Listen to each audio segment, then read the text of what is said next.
Hello and welcome everyone to the roundup slash post game review of The Legend of Zelda Breath of the Wild. It took me 32 episodes to get through this game that has been lauded as one of the greatest games of all time and has had accolade upon accolade heaped up upon it. Having played through it, do I agree with this sentiment? Do I also praise this game to high heavens? Or do I have a different opinion on it? Let's dive in, shall we?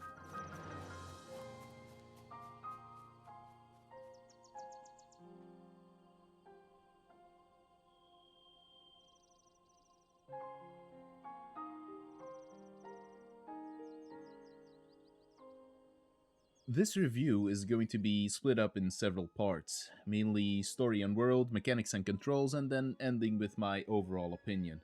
I feel like this is the most fair way of judging the game. Now, fair warning, I will probably not share the majority opinion on this game, so I'd like to ask to at least stay civil if you want to discuss your opinion. A quick recap for those who haven't played Breath of the Wild is that 100 years prior to the beginning of the game, Link, Zelda, and the four champions who were piloting the divine beasts failed to stop Calamity Ganon, a dark force that threatens Hyrule by constantly reincarnating. Calamity Ganon manages to kill the four champions and severely injures Link, who has to be put into the Chamber of Rejuvenation for 100 years to recover from his wounds. Zelda, in the meanwhile, uses her powers of sealing to hold back Ganon to give Link the chance to defeat him when he wakes. When the game starts, Link has lost pretty much everything besides his old clothes. Without memories or weapons, he has to work himself back up to and surpass the strength he had before so he can put a stop to Ganon. From a story standpoint, I feel like this is enough of a hook to get a player invested. Hyrule is threatened, monsters are flooding the lands, and Ganon has control not just over the Divine Beast, but he also corrupted the Guardians, robotic war machines designed to actually help Link in the war, making for very dangerous encounters. It got me invested and made me want to explore the world and free it from Ganon's grasp. It's dark, but not too dark. And that is where, after further reflection, an issue I have with the story lies. It should have been much more grim, or at least the world should reflect the grimness of the situation. As it stands, we are told that monsters roam the fields, terrifying people. The divine beasts cause destruction and distress in the regions that they patrol. However, we don't really see that. Yes, there are roaming packs of bokoblins and lizalfos, but they don't really interact with the human population, save for some random encounters on the roads. The villages, like Kakariko and Hateno, aren't safe havens who combat waves of monsters, but they are just villages. Nice and quiet and even happy. I expected that a land terrorized by Ganon would live in fear, or at least shore up the defenses against Ganon and his minions, but it doesn't look like that in the slightest. The monsters don't attack the villages. There's no epic moment where Link arrives at a village only to see monsters laying siege to it, and he has to ride in to save villagers and help rout the monster attack. He just rides in, like it's just another Tuesday. The areas where the divine beasts roam have a bit more urgency, but not much because the divine beasts roam the area that they were built for. Varuta, the water elephant mech, patrols Sora's domain.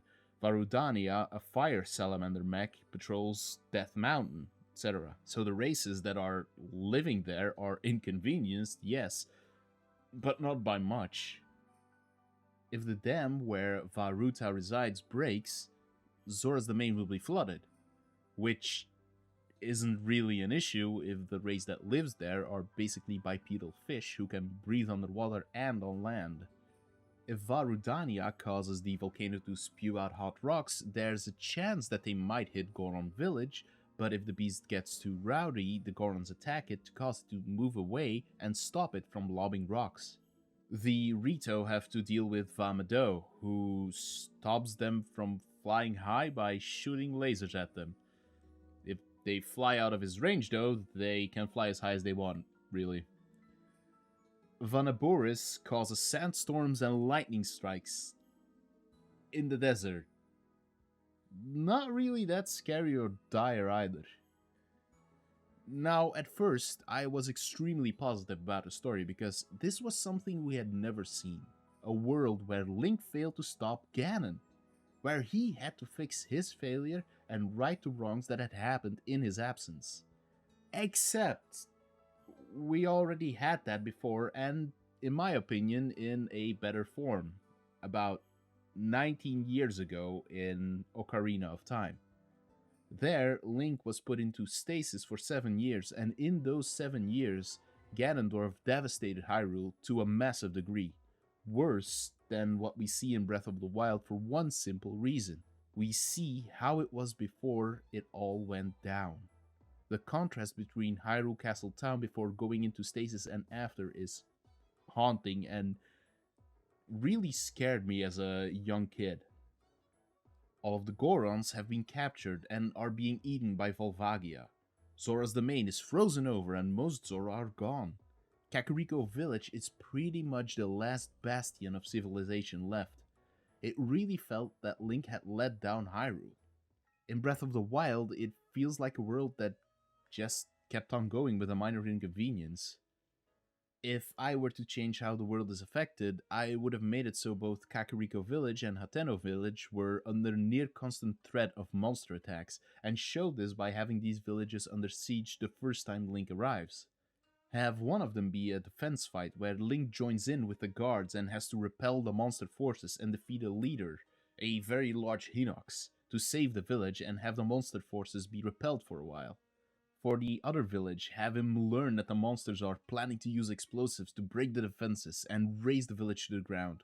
So Link has to sneak into the monster camp with the help of Kilton, who gives him a monster mask to blend in, so he can sabotage their explosives and blow up the monster camp itself.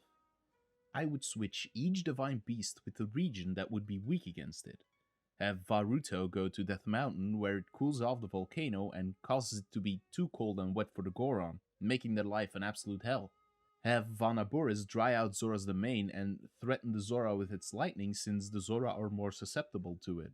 Varudania crawls around Rito village, completely grounding all Rito with his drones. Va Meadow makes living in the Gerudo Desert an even harsher life by raining down lasers on anything that he sees moving in the vast open sandy plains, making trade nearly impossible except at night when his sensors aren't as acute.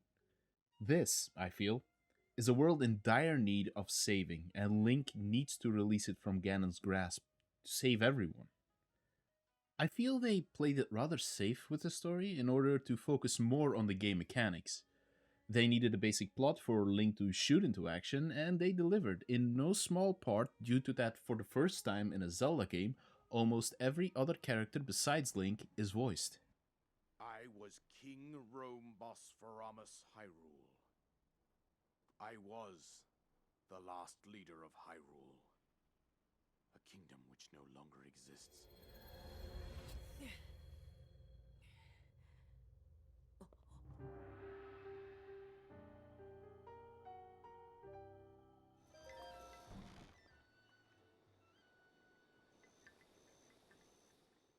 So, you're finally awake. It has been quite a long time, Link. I am much older now, but you remember me, don't you? This immediately amplifies things more and boosts the story a bit because these aren't just named NPCs anymore. These are actual people with a voice. Pokemon should really learn from that, but alas, as it's been proven, Game Freak doesn't learn. So the story and characters are good in my opinion. I would have liked it a bit darker, bit more urgency, but I understand you can't go super dark with a Zelda game. Now, onto the real issue I have with the game: mechanics and controls. As for mechanics, we have the Sheikah Slate that gives us the ability to use runes like bombs, creating and destroying ice pillars in water, putting objects in stasis, magnetism, etc. They're all great and very fun things to play around with. However, we are given the entire toy box instantly, in the first hour of the game even if you play efficiently and you don't wander around too much.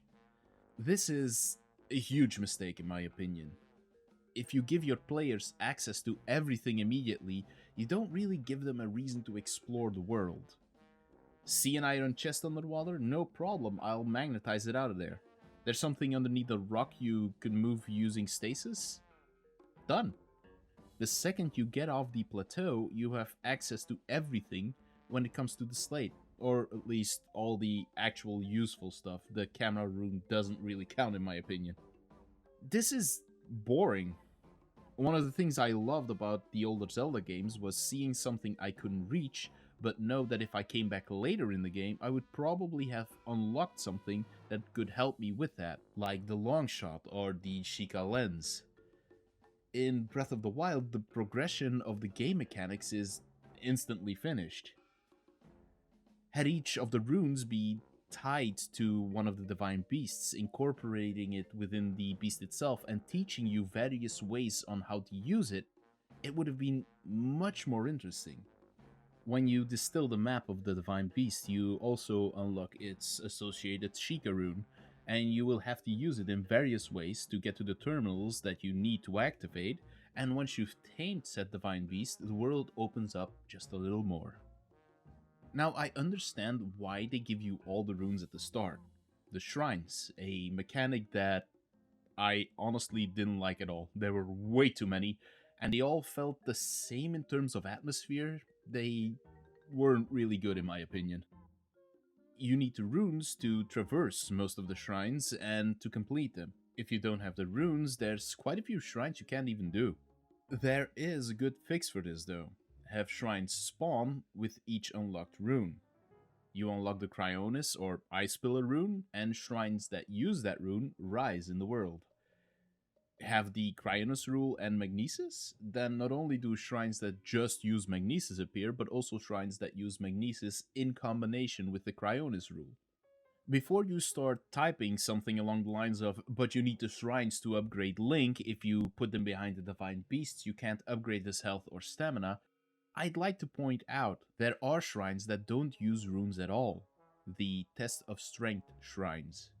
You can have these shrines out in the world already as an introduction to the shrines and the mechanic, and then introduce the puzzle ones later. I'd also incorporate the runes into the boss fights. Now, I know after the fact that in the Waterblight Ganon fight, you can use the Cryonis rune to quickly break the blocks of ice that Ganon makes. However, because I got that rune so damn long ago compared to the boss fight, it never occurred to me that I could do that. Had you given it to me during the Divine Beast puzzle, I would have automatically had it in mind. As for the bosses themselves, they're bland. Real bland. They basically boil down to insert elemental blight here, Ganon, for each and every one of them. They're not really special. I would have much preferred it if the first phase of the fight was a mix of the elemental Ganon and the spirit of the champion that they had defeated. It'd make the fight much more personal since Link would be fighting to release the spirit of his fellow champion. Once you hit the half health mark and phase 2 started, the champion's spirit would be able to release themselves from Ganon's grasp and join your side, helping you with their champion powers to defeat the now purely elemental Ganon. I feel like that would spice things up a bit more. Moving on from that, we have the mechanics of traversing the world, the glider, the climbing, and the horse. Oh boy. About the glider, I can't say anything negative really. There's a reason every game since Breath of the Wild has a glider now, and it's solely because it works so damn good. The climbing is decent as well, really giving you the ability to go nearly everywhere if your stamina bar allows it. Though I wasn't a fan of how Link basically magnetized to each climbable surface if you came within its postal code. There were quite a few times where I got into trouble because Link saw a wall and thought to himself, I can climb you, as opposed to following my orders and running. And then the horse. Oh my god, the horse. I've said it before, I'll say it again, with just as much gusto. Fuck horses in Breath of the Wild. The controls are atrocious. It feels more like you're fighting with the damn horse than it being an extension of you. I don't know how they fucked it up so damn hard. Back in Ocarina of Time, riding Epona was fluid. Sure, you had to line yourself up perfectly with walls to jump them, but besides that, it was a breeze to travel the world. In this game, the horses feel redundant even. If you're in an area where you haven't brought your horse out from the stables yet, you can't just summon your horse. In older Zelda games, you could whistle and Epona appears, doesn't matter which side of the map you're on. Then you get that fun moment where you pull out your horse at the stables near Gerudo Desert, and you think that for once you'll be able to ride your horse without too much of an issue, but no! Fucker can't get down from the elevated platform, even though there's a ramp down. Now I know there's DLC horse armor that gives you the ability to summon your horse wherever, or that you can get the DLC motorbike, which operates on a rune, which means that you can also summon it anywhere, but that's something that shows the glaring issue. They had to fix it with DLC, at the end of the game's lifecycle even. Then we have cooking, which, if I'm honest, is kind of a waste. I didn't really interact with it all that much, only really doing it if I needed elixirs. Besides that, it also makes the game very easy since you can stuff your mouth with a durian fruit salad mid fight and be fully healed with an extreme boost of health to boot. If you have an inventory full of that, there's no way in hell that you ever die in this game. Then we get to the big one, the one that divides the fanbase: item degradation. And I will admit, I hate it. Or rather, I hated it because I felt like the combat was so crap. Don't worry, I'll get to that in a second. I decided that running from enemies was much more rewarding than actually fighting them, which it turned out to be in about 90% of the cases. Why waste 4 weapons on 3 black bokoblins to gain 1 weapon of equal strength to the 4 that you lost when you can just ignore the bokoblins and be on your merry way? Lower level enemies are easy to dispatch, 2 or 3 hits and they're down. But the higher level the enemies are, the more they become like damage sponges. For instance, during my hunt for the final shrines to get to 14 hearts, I stumbled upon a bunch of black bokoblins, and hitting them with melee weapons didn't do shit. But once I switched to bomb arrows and a multi-shot bow, I was actually able to do some damn damage and defeat them. I gained access to their treasure, and inside the chest was a piece of topaz. A goddamn rock. Imagine depleting your arsenal, having nothing more than a stick left, and your reward is a material that you can mine. With ease, even. So, yeah, ignoring combat altogether is much better than dealing with not just the awful combat controls, but the item degradation itself. Moving on to the controls, I've got my gripes with them. While movement and traversal are smooth, in combat things get very messy. For instance, which genius thought it would be smart to make it so that if you press down on the left analog stick, Link crouches? Out of combat, it ain't an issue at all.